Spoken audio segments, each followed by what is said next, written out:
Hi, this is Eric at Frog Valley Tropical Fruit Farm, and this is Florida Natural Farming. Today I'm going to do my monthly farm update. These always take a while, so I'm going to try to get it done. So everything's like doing really well. Hi Romy, including him. I just tied him up. I'll be back in about an hour, little guy. And stuff is just flourishing. So I'm going to talk a little bit about plastic pollution and pollution from peat and the water cycle, because somebody actually told me that my plants would probably grow faster if I watered them. This is called Florida Natural Farming. They wanted to know where we were. We're in Florida, and this is natural farming. So in Florida, the water pretty much is all polluted, whether you realize it or not. It's full of, all these agrochemicals and forever chemicals from agriculture and septics, so nutrient pollution. It's just a real problem. So getting clean water is next to impossible. And when you water plants with polluted water, those plants uptake the water. So I was like so paranoid and wanting to grow the healthiest fruit possible. And so I do not water. And I found that you don't have to water, but it took me a while to completely understand, or not completely, but understand more of what's going on here. And so when I've planted a plant, I've never watered it in. What you do need to do, though, is remove the soil on any nursery-bought plants or plants that are growing in your own compost before you put them in the ground. That will guarantee your plant's survival. And you've got to leave all these living roots, all these weeds and stuff that people despise, if you want to be successful dry farming. It's really the only way to do it. And they've shown that plants, this is our entryway. Stuff's looking good. My roses are looking beautiful. So they have shown, I just read a study where living roots in the ground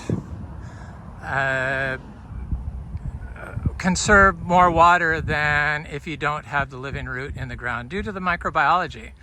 They transfer it and store it. It's a nutrient capture system. And we focus on fungal health in our soil. So along the driveway, we have ginger, sugar apples, and on this side, mangoes. And at the base of every sugar apple, I have planted Garcinia, humulus seeds, which a lot of them are popping up and doing good. They're a little over a year old, but there they are. See them right in the center there? That's a chachiro tree. So eventually it'll be like a chachiro hedge, and the trees don't compete with each other. They are water storage and nutrient storage facilitators for the microbiology. So they're like storage centers of nutrients, biology, and water. And if you have a lot of them, it means you've got a really healthy soil. And sure, I could speed up growth by watering some plants, but really with we're looking at the long-term health of our system. With the hurricanes we have here, you don't really want a bunch of shallow-rooted plants that tip over easily in hurricanes. And by watering, it is taking away the job of the fungi. So the plant is less likely to recruit the biology, the agliotropic biology that resides in nutrient depleted systems like Florida sand, and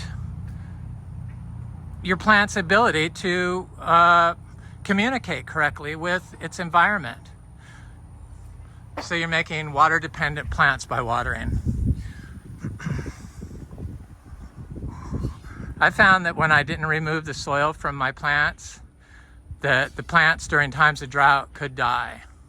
But that's because of the water-based fertilizers, the nitrogen fertilizers, that salt-based fertilizers, that when they dry out, they burn the roots and kill the plant. That's what that's from. So that's why you have to remove the soil. And in the aeroids, I've found that the peat, if I don't remove all the peat from around the roots and wash them thoroughly, those plants will usually die too eventually.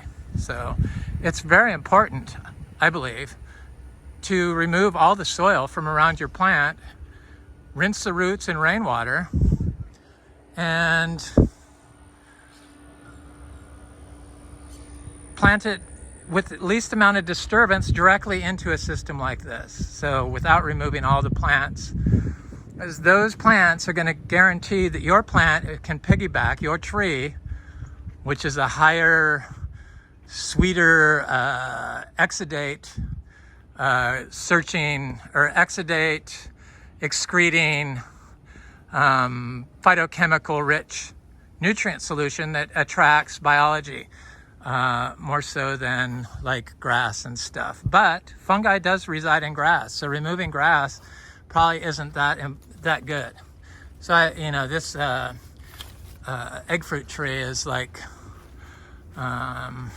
doing really well. This is our big achacha fruits, and we have a passion fruit. I forgot to mention that yesterday, and it's everywhere. Our passion fruit, it's like seeded itself everywhere. There's big ones in there, but everything's looking good, including my little rabbit friends. Hello. So yeah, it's really important that you leave the living root in the ground to conserve water. That's what it does. Twice more likely,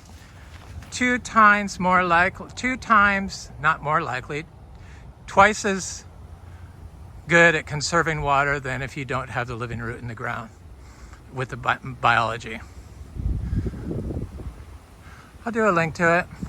It's an interesting study. Most of these studies are all new. Most of this stuff has just come out recently. It's just all the advances made in molecular biology is like disproving all the old agro growing methods. And the old agro growing methods use up resources, and they're a source of forever chemicals in our food.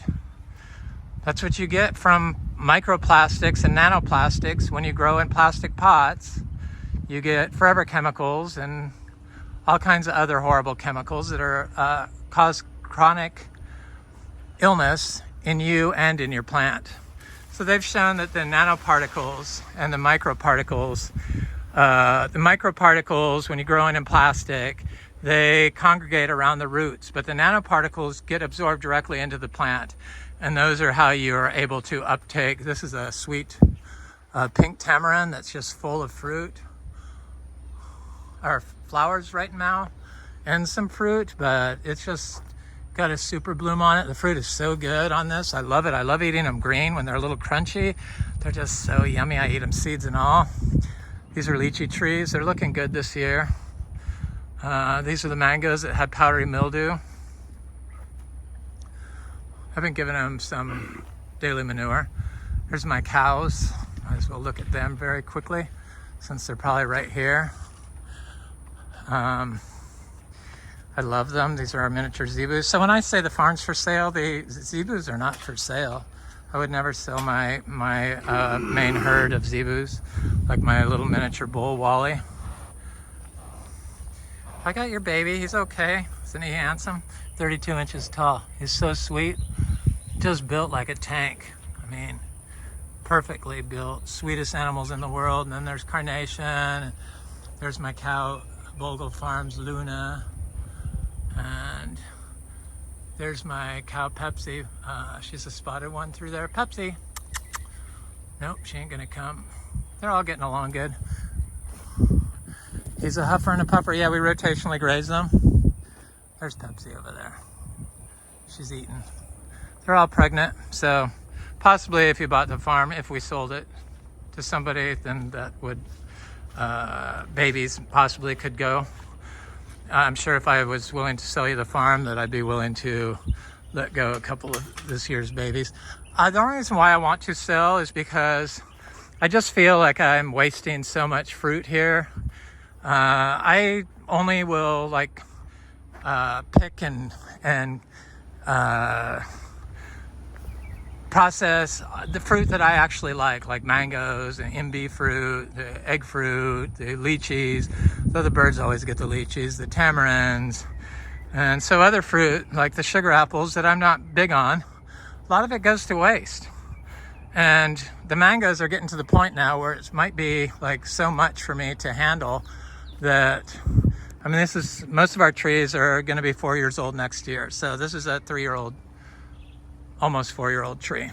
Never been watered. Do you really need them to grow faster than that? That was a small 3-gallon. All of our mangoes grafted. We have 250 grafted mango trees that produce.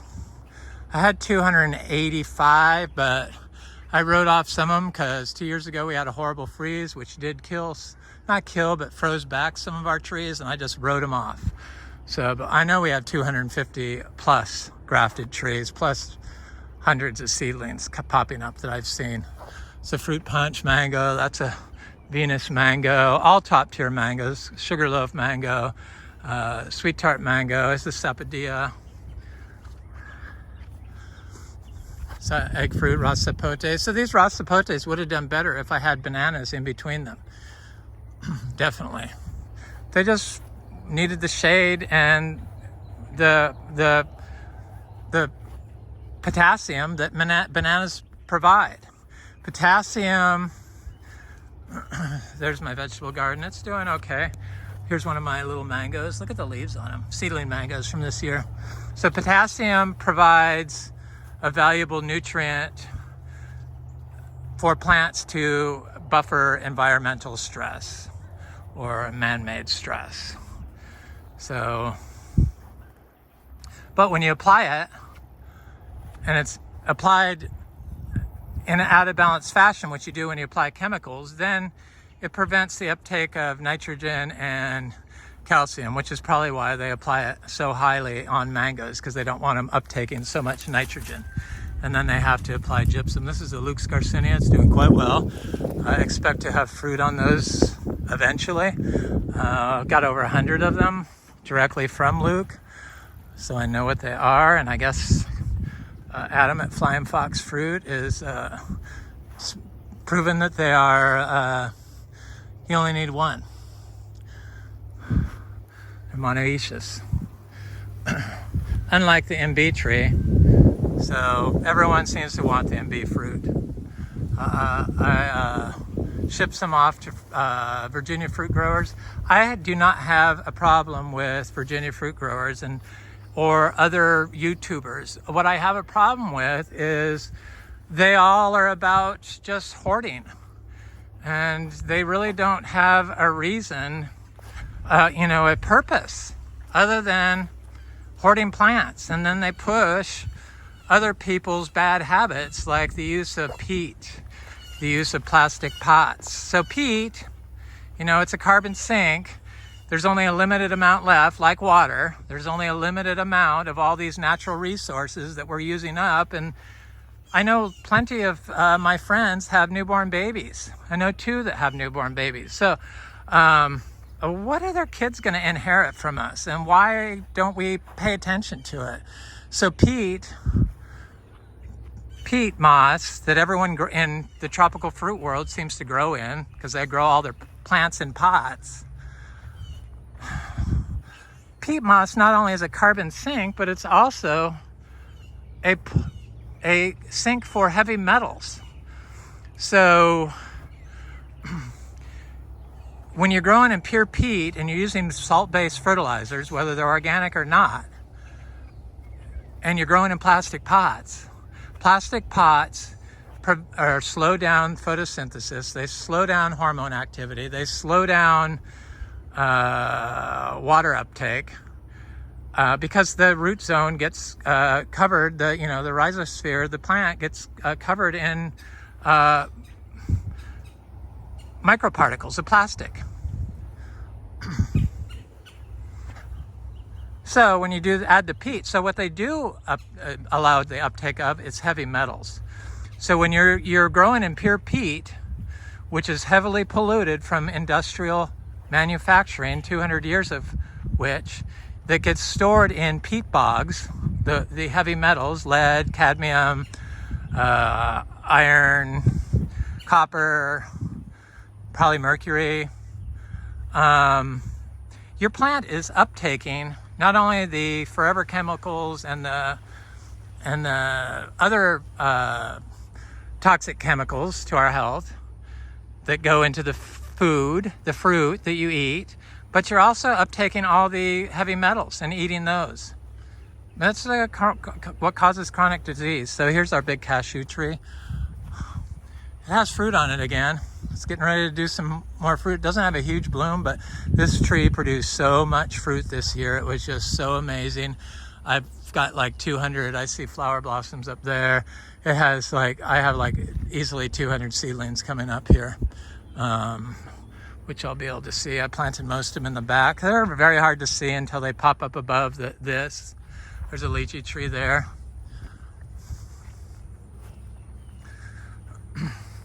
So happy that people are like catching on to natural farming in Florida, because really it's the only way to not use up all these natural resources, to ensure that you are getting the healthiest food possible. And dry farm food has been shown to be superior in taste than non-dry farm food. That's why it is sought after by chefs. Now, I know that our mangoes are better than anybody else's mangoes in Florida. I know they are. I've had the other mangoes.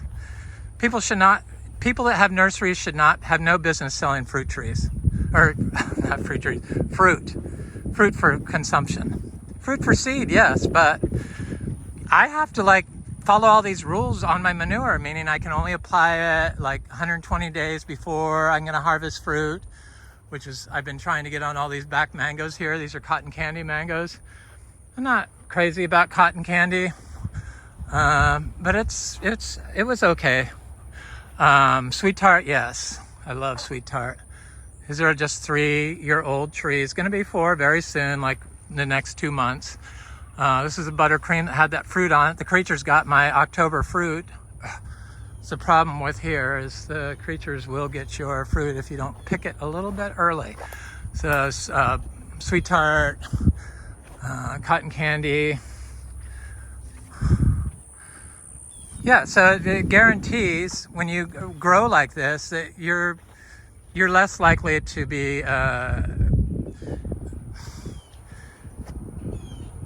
producing polluted food like at nurseries. I stopped buying nursery food when they made me and my partner both sick, severely sick. I guess because our diet is so clean, or like so paranoid about diet. We don't eat at restaurants, haven't eaten at restaurants in years. And it's just because you can't get any clean food from a restaurant, especially here in Florida. And maybe down in Miami, there's organic restaurants, but there's none here. And like I say, we have all these rules about manure, but the nurseries don't have any rules for the chemicals. This is a seed-grown mango. Here's a seed-grown cashew from this year. So yeah, they're popping up. So they could like use systemic fungicides. They could use copper. They could use pesticides, and they can use all the salt-based fertilizers. So I didn't mow this trail, and I did the hedge trimming. Sorry it looks so bad. I didn't have enough gas to do the back when I mowed, and that's where that is. Here's a cashew seedling.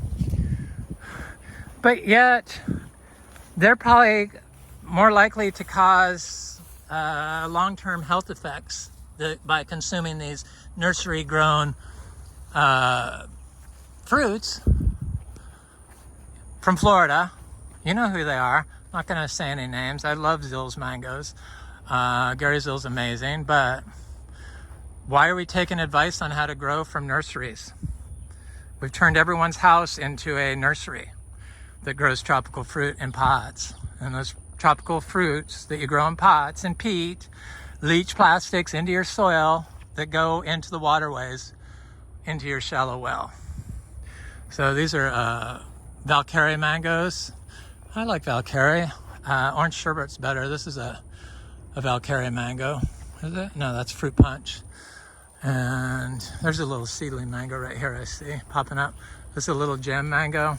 It's a good mango.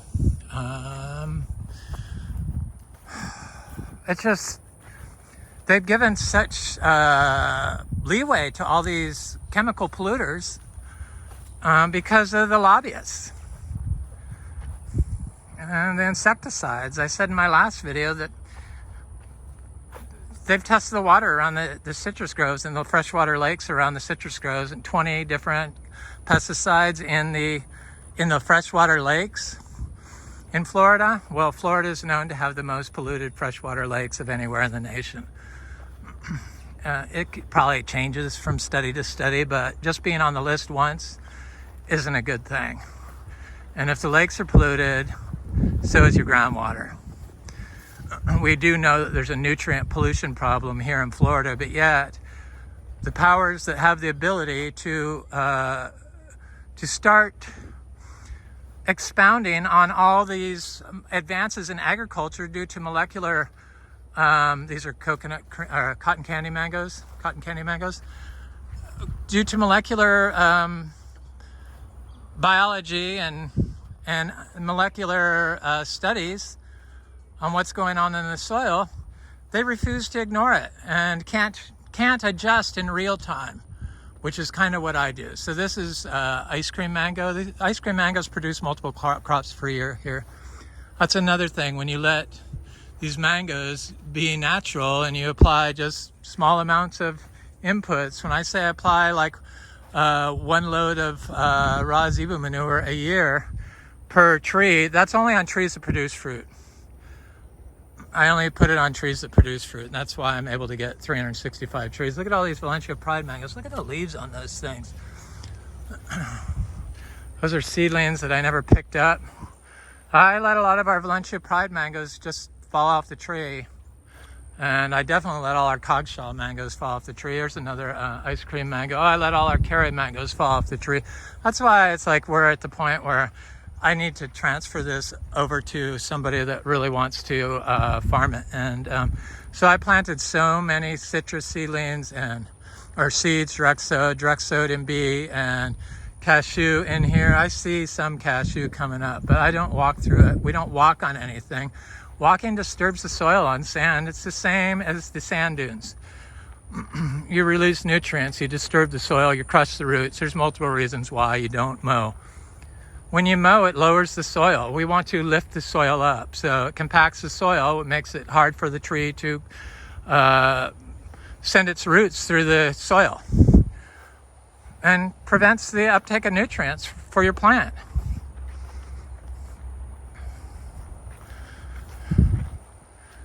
Ah, 23 minutes. I'm doing okay on time today. So I really don't see any mangoes coming in here when I walk through here. But not everything pops up. I haven't really done a lot of zebu manure back here. I've done the biodynamic preps. We are not biodynamic certified, nor are we organic certified. But I do see some cashews popping up. Here's 2 right here. It's going to be a cashew farm for sure within the next 5 years. I mean, this place is just going to be so overwhelmed with fruit that it's just going to be, I think I'm stressed out now. I'm going to get stressed out even more. I get stressed out from having to ship fruit, and people, not really nice people,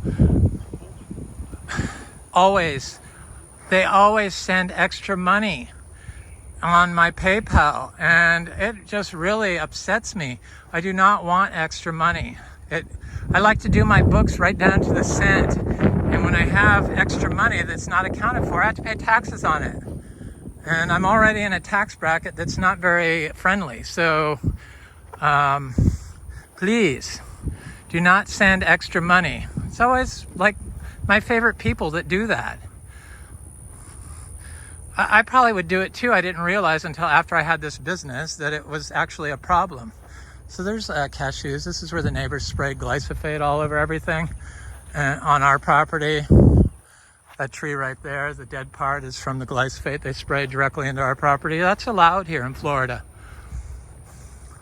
They haven't done it since then, but they still continuously spray glyphosate on their property, even though they know that they must know. I mean, ignorance is not an excuse for polluting other people or polluting yourself or you're polluting the future generations.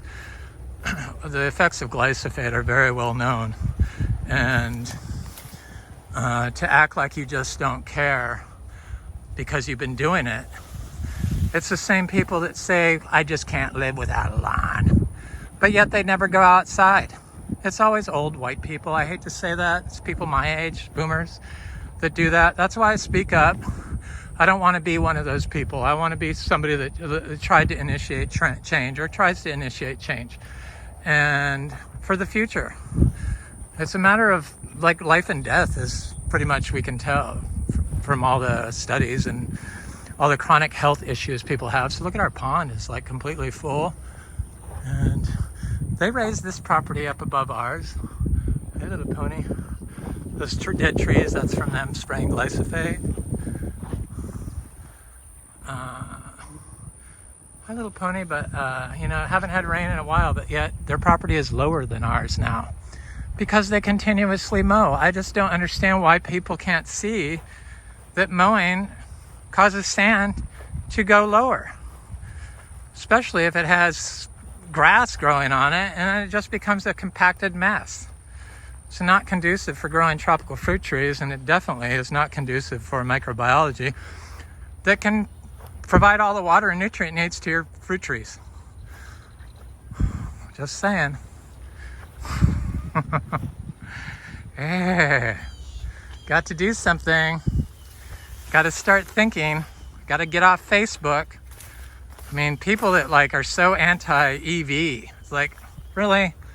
You really enjoy going to the gas station and smelling that toxic gas and seeing all your friends pump gas? I hate going to gas stations, and every time I go to get gas for my gas-powered lawnmower, it just affects my throat now. I mean, I could just smell how toxic it is. It's the wrong turn. Plus, if you have an EV, if you've ever driven one, you would never want to drive a gas vehicle again. They're just so powerful and quick. It's just amazing, and quiet and clean. And you just take it home and plug it in.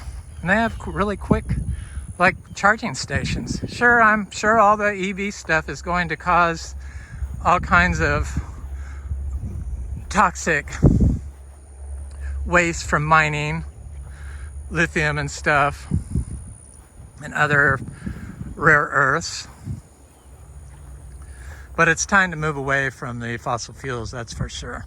It's not the fossil fuels it's not global warming that's the problem. It's the pollution.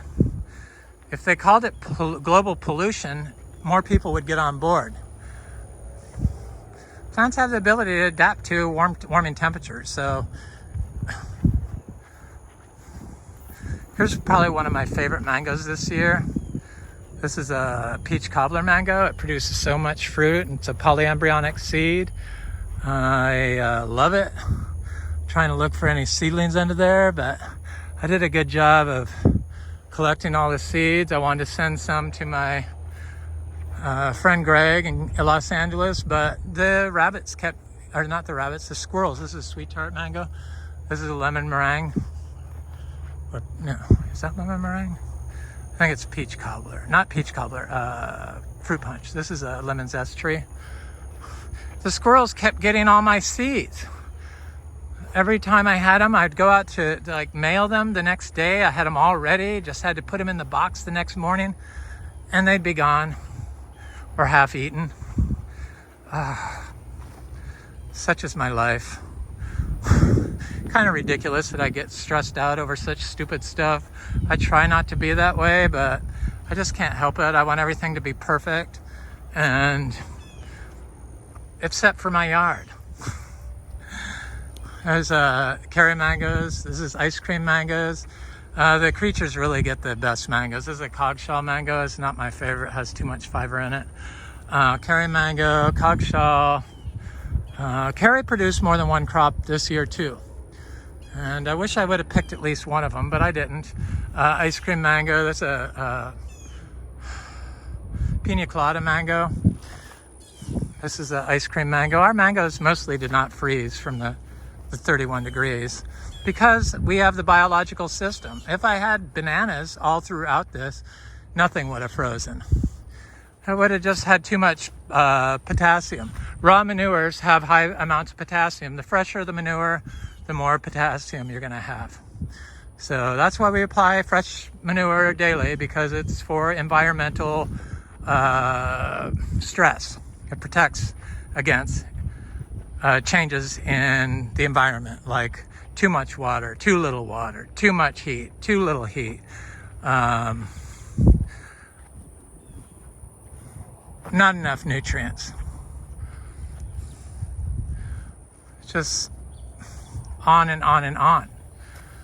The protective services it provides. So environmental protection. These are those Valkyrie mangoes. Again, Valkyrie, fruit punch. We have quite a few fruit punch trees. These trees are fairly healthy, but fruit punch from the nurseries can be a sickly tree for a while with fungal diseases. I don't worry about fungal diseases. We don't spray, especially we don't spray heavy metals like copper. Definitely don't. If I was to spray anything, I'd spray lab on it, but it's unnecessary. Powdery mildew didn't affect fruit set. I'd rather see a couple spots on my mangoes than see totally clean fruit from an entire grove.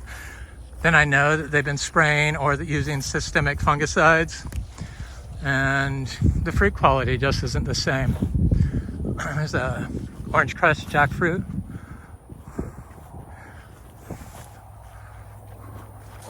I could have shown other little seedlings that I know that were up there along the way, but I was too caught in my rant about pollution and using nutrients.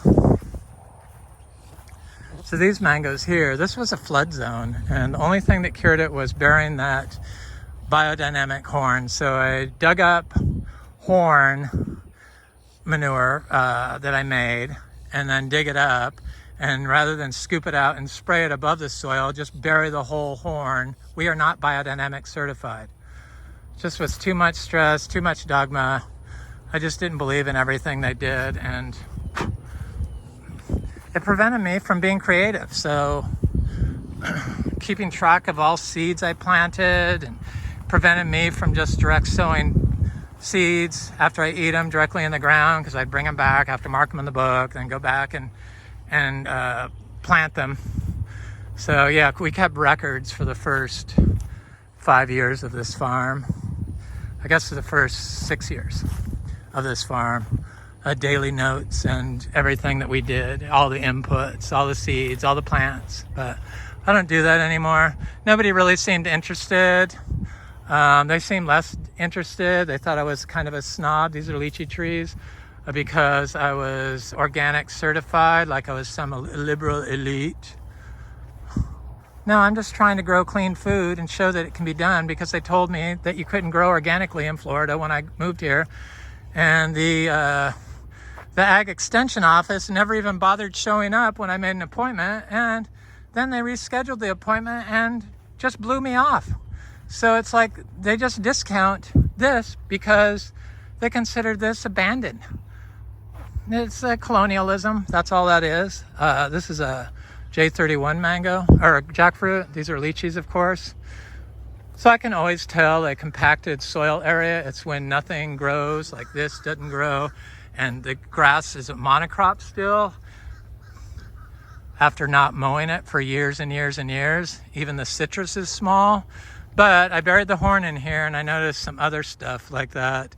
Parasitic vine is growing in here, but still there's no other weeds growing in there. That was caused by compaction, guaranteed. Compaction probably was the root cause of most of our issues here. compaction and lack of microbiology, but there's some little seedling mangoes popping up in here, and then there's some bigger citrus. There's a seedling mango, a citrus. This is one of those lychees that just didn't grow. And then you could see it's still monocrop lawn, and it's like there's a weed finally popping up in here, and this is popping up. Stuff has turned a corner here. Pretty much everywhere is now become mostly fertile. The more stuff I have planted in here, the better it goes. There's citrus, there's achacha. We have over 500 achachiro trees. That's why we started this farm. It's for the achachiro. And they're amazing trees.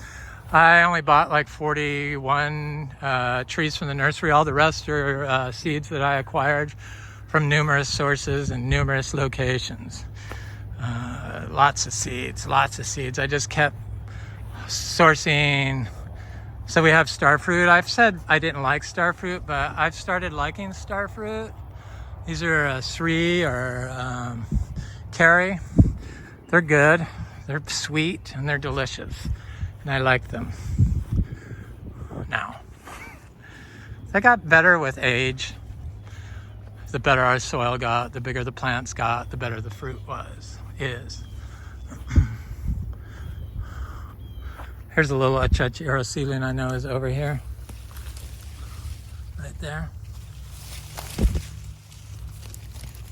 I don't let this ginger shade out the seedlings because it will prevent the plant from getting direct moisture. Since we don't water, all moisture is important, and they have a potential to smother the plant. Here's another area that was very compacted, but now it has cashews, and it has bananas I put in here, and then it has more cashews. There's a bunch of cashews through here, and then I planted, my friend Frank breeds mulberries. This is one of his mulberries. And so I planted like, I think 50 seedlings that he gave me that I told him I'd grow out. So there's some of our citrus. Citrus does very well here from seed, organic seed, dry farmed. Prefers a shadier location. Don't seem to have an issue with greening.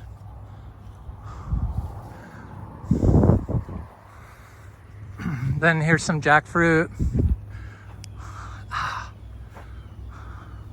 That's a grafted jackfruit. This is a seedling jackfruit. Probably have 30 to 50 at least 30 jackfruit. I haven't been able to find all of them because I don't mark anything. This is an achachiro tree. There's another seedling jackfruit. This is a black sapote that actually doesn't have any fruit on it, but we have plenty of trees that have fruit on them. There's a custard apple, Annona reticulata. There's a Super Julie tree. I like Super Julie and Juliet. This is Juliet. This is the Inga cinnamoniae.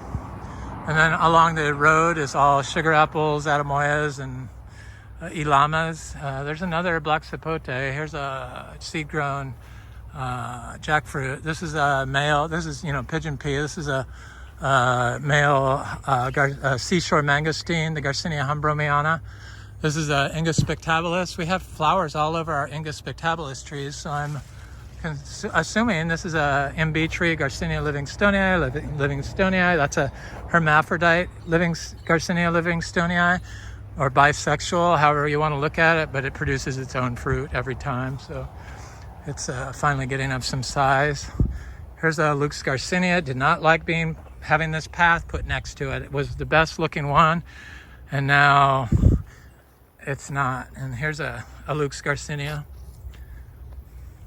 This is the Yapan holly, a Native American indigenous holly that's a caffeine source, like a tea. Here's a sugarloaf seed-grown mango. That's a sugarloaf seed-grown mango. I got plumeria and bromeliads and those mulberries and stuff put in here. There's another hermaphrodite, Garcinia livingstonii. Look at that hawk up on that tree over there. Watch out, rabbits and squirrels. The trees that are big like that produce fruit, if they're not producing fruit and I give them a load of daily manure, then they start producing fruit. There's lots of cacao in here, Trinitoro, jackfruit. There's another little tiny cacao that I just planted this past summer around here, but I can't seem to see it right now. That's the problem with little tiny seedlings looking for them. It's just futile to look for them on the fly when you're doing a video. You'll never be able to see it. Here's one right here. I planted this during the drought. So yeah, somebody asked, will you water your trees when you plant them? No, absolutely not. You don't have to. Especially since the water probably is too high in nitrogen and from the agricultural runoff and everyone's septics in Florida. And definitely is full of probably stuff you don't want to consume and you definitely don't want to drink. But I'm just saying. They say there's only 7 more years of fresh water left in Florida. Here's a seed-grown cashew from last year. Look at how good this looks. I did a test to see what would happen if I dumped a pile of daily manure next to it. It grew twice as big as all the others that I didn't give manure to, or 3 times the size. It's just like blew me away. Here's another a star fruit. There's another cashew that I gave manure to. There's an achachiro tree that's getting of size. There was some big achachiros in here that really are like on the cusp of fruiting. There's one right here, and there's one right here. But there's more in there. There's there's Luke's in there. There's achachiro in there. This is a red flowering dragon fruit. We have dragon fruit. This is a red flowering type called Bruni. It's got little fruit on it, green fruit that's sweet. It's good. And then I have seed grown of the giant yellow dragon fruit that's trying to get up size. It's more tropical one, so it's kind of been slower up here. We're way north. We grow a lot of stuff that they said you couldn't grow here, and we fruit it. And we don't have freeze problems. I don't worry about freeze. I don't worry about water. We don't have to. I have faith in the natural orchard floor. There's an Inga spectabilis. This is Inga spectabilis ice cream beans. This one has flowers on it. Lots of flowers I see. Pretty sure that that's going to set fruit. This is a pomelo. There's another star fruit. Has flowers all over it. They seem to flower and fruit pretty much all year, off and on. There's more citrus in here. There's another pomelo. These are mostly decorative plants, you know, because we got turned in and had our insurance canceled because when I just had weeds and small seedling trees, even though we completely remodeled everything and did all new everything, new roof, new septic, new electric, new tile, raised the value of the home significantly. Redid the pool, put a geothermal in for the pool so we could cool it and heat it. Redid the pool plaster. Right after that, they canceled us because of the weeds. So I'm like, well, you know, making stuff pretty has always been my forte, other than my own looks, which seems to be impossible now. But as far as gardening and plants, I can make it look pretty. So I said, okay, I was focusing on the trees. They reinstated our insurance because I told them that was our farm plan. It's our source of nutrition. This is an Inga fuilii, and please reinstate our insurance. And they did, but then they canceled us after the year was up because it looked abandoned. They associated it with abandoned groves, and that's how they were able to steal indigenous and brown people's homes that couldn't afford lawnmowers and stuff like that. Even though this is done to help Florida, people just don't care. I need my lawn. Yeah, and you need your whatever. But it doesn't matter if they're going to run out of gas or oil or water as long as you get yours. It's not what we're about. Look at this philodendron Josebuena. Oh my God. What a stunning plant. This is the top cutting. It's getting ready to attach to this Inga spectabilis, which has flowers all over it, and I'm sure we're gonna have plenty of fruit on this year. Achachiros, this is the June plum. I think we have June plum fruit. Yeah, I don't like June plums. I like the hog plums, but I don't like the June plums. Then of course we have little citrus through here, and our star apples, and sapodilla, and black beauty, the black beauty black sapote, which is loaded with fruit. It's my favorite black sapote. They're going to be ready soon. This is the hog plum, dwarf. It's a dwarf variety. And then I have like cherry of the Rio Grande, or Garcinia, or Eugenia calicinas, not cherry of the Rio Grande. That's Eugenia in Luck. Anyway, it's not calicina. I've said it's calicina before. It's not. We have them all. Frank gave me a bunch of different ones. He also gave me the Cedar Bay cherries, which I also said I didn't like at one point. I really like them now. They just weren't good the first crop. That's the thing with some of these fruits. The first time it may not be that palatable, but is a chachichiro. Then I have little lukes and stuff through here. And achachiro and all kinds of other stuff. I pretty much don't have to buy any of the Garcinia seeds anymore, because except for the rare ones, like, or the new ones like Lindero and stuff like that, Garcinia Lindero, which we now have. So I think I bought 30 seeds of that, or 20 seeds. I bought a lot, 30 seeds, I believe. And there's like different fruit trees in here. I need to put more bananas through here, and I need to put more ginger along this path. So all this ginger, it came from one gallon pot. Lots of sweet potatoes, the Japanese red sweet potatoes everywhere. Another thing I don't bother to harvest. I do harvest my bananas. We have lots of bananas, 345 I've divided. Here's another peach cobbler tree. This is a fruit punch tree that finally looks good. It's an orange sherbet tree, which I absolutely love. This is a guanabana tree. I thought I saw fruit up here, but I think I still see fruit on it. Miami is what it's called. I have a guanabana tree I grew from seed from my friend Frank's mother's house in Fellsmere that produces fruit, and I'm just gonna go look over here, and then I'm gonna turn around. So I showed this in my last video. This is like bananas and citrus, and it used to be a flood zone. The Miko lemons are almost ready. Here's one of the mangoes that froze. Here's a Miko lemon. Here's a cashew seedling. Easily 200 cashew trees growing here, which I love cashew juice. Love it. A gift from Hindustan. Thank you. The most amazing animals, the most amazing trees, neem, jackfruit, mangoes. My favorite fruit is mango. Our mangoes, not other people's mangoes. I just don't like other people's mangoes. So this is that really good sugar cane, the really juicy sweet one, a heritage variety. This is the santal tree. This isn't our biggest santal tree. It got affected by, I forget what it got affected by. It was either the freeze or the cold. I think it was the freeze. We don't tend to get any frost anymore anywhere. That's when I started doing all the bananas. Achachiro, there's a Oz turkey, mulberry. I see sweet potatoes in here.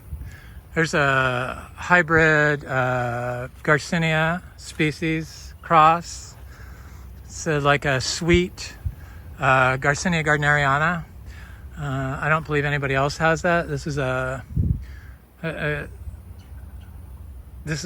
don't believe anybody else has a sweet gardneriana. That's what that's like, but I know it's a hybrid. This is a chachiro tree. There's more citrus. Oh, there's that little seed-grown guanabana tree that doesn't get affected by cold, doesn't lose its leaves when the temperature drops. and it's just super fast grower. It's just really happy there. I'm almost done. 49:52. This was a quick video. So this is our big cherry of the Rio Grande. It's a black one. I love it. I had said I didn't like it, but unfortunately it was fruiting during the time of mangoes. And guess what? I forgot all about picking the fruit. I saw it by chance when I had friends over here, and I go, oh, I'm gonna start picking them. And then the mangoes distracted me, and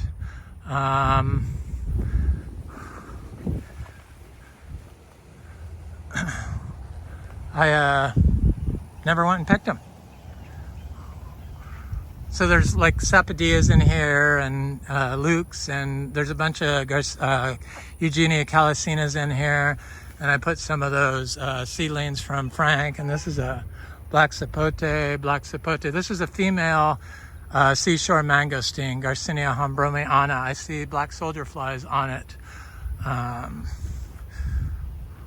Pigeon peas. This is, for some reason, some of these black sapotes didn't set a lot of fruit this year, but some of them set a lot. This is a Garcinia gardneriana, just the straight up version, kind of sour. This is a fruit tree that I forgot to show on What's Ripe Today video, 2 days ago. But this is Garcinia brasiliensis, and I love this fruit. It's more sweet than the other varieties. This is a male Garcinia hombromiana tree. We have fruit on our Garcinia madruna tree. There's a achacha iro.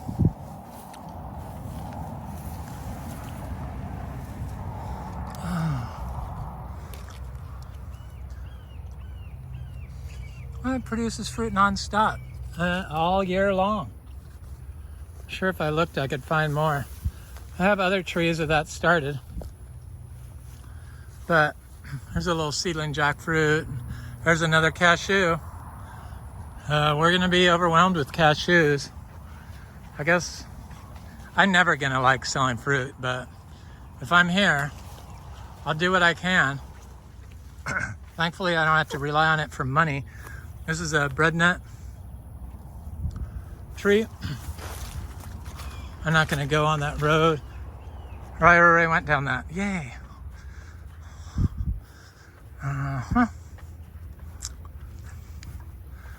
Yep, we still have some guavas left.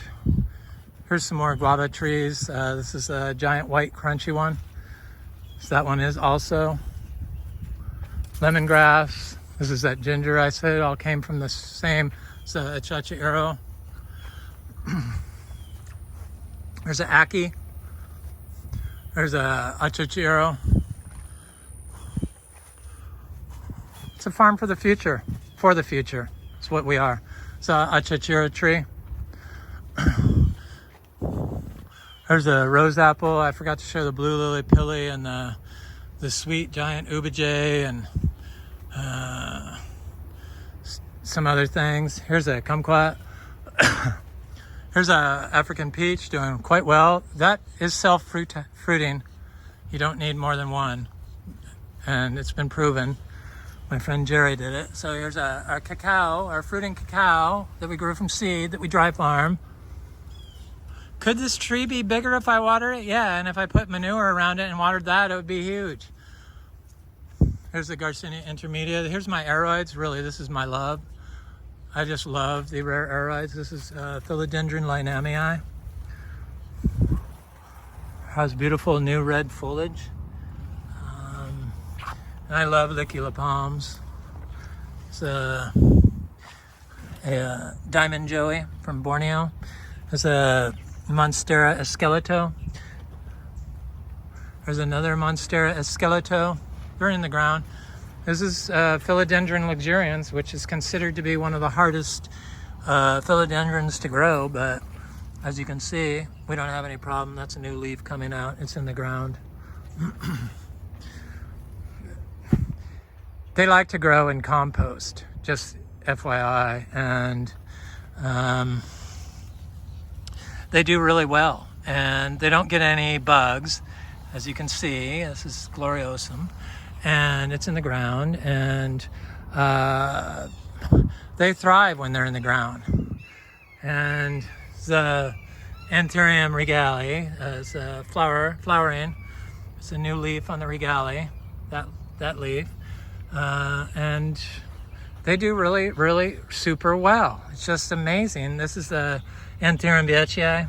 Leaves are thrashed because outside, when the wind blows, it can trash the leaves. But I'm okay with that. That's just part of living and dealing with nature. You get some wind, it helps the plant, as long as it doesn't kill it. There's a coffee tree from my friend Scott, and this is a little cacao I planted this year. We have about, I don't know, 50 cacao trees at 3 different types. This is my durian tree. We have durian and mangosteen, you know, Garcinia mangostana, that grow outside. There's a little cacao tree. There's a kolaf tree, you know, the giant longan. It's a form of giant longan. Talicia florescea is what that one is. This is, I forgot to show this in my citrus video. It's the finger lime, seed-grown finger lime, growing amongst these weeds. Yeah, that's how they grow. They like it. No problem with weeds here. The weeds protect it. This is a Trinitoro cacao. Here's a giant mulche right here. Plinia inflata, Garcinia, or Monstera deliciosa. I just bought the Monstera deliciosa mint and the Monstera deliciosa white monster. I'm so excited. I got to do a video on those. It goes along with my philodendron Spiritus Sancti variegated and my variegated philodendron Biliete. So I'm obsessed with these, the Monstera. That's I think Monstera leclerana, or it could be Akekoiagensis. I'm going to go over here because I want to look at this Monstera leclerana variegated. I think it's going to be my favorite variegated plant eventually. The variegation's so nice on it, and the leaves get like 3 feet long and are highly fenestrated, and it's attached to this little oak tree, and I'm hoping it goes into that oak tree and then crawls up that thing. Yeah, they're for fire protection, because they're, you know, they excrete water when they get heated up from the calcium oxalate, so they're like cacti in that way. So that's, you know, that, and I wanted it for the biology because look at the leaves. These get 3 feet. They get huge like holes in them, and then they get the like flame type leaves. And the variegation on it is just spectacular. And it's connected to the tree. I can see the root right here, right there. So it's gonna start just shimmying up that tree, and a chachiro, of course.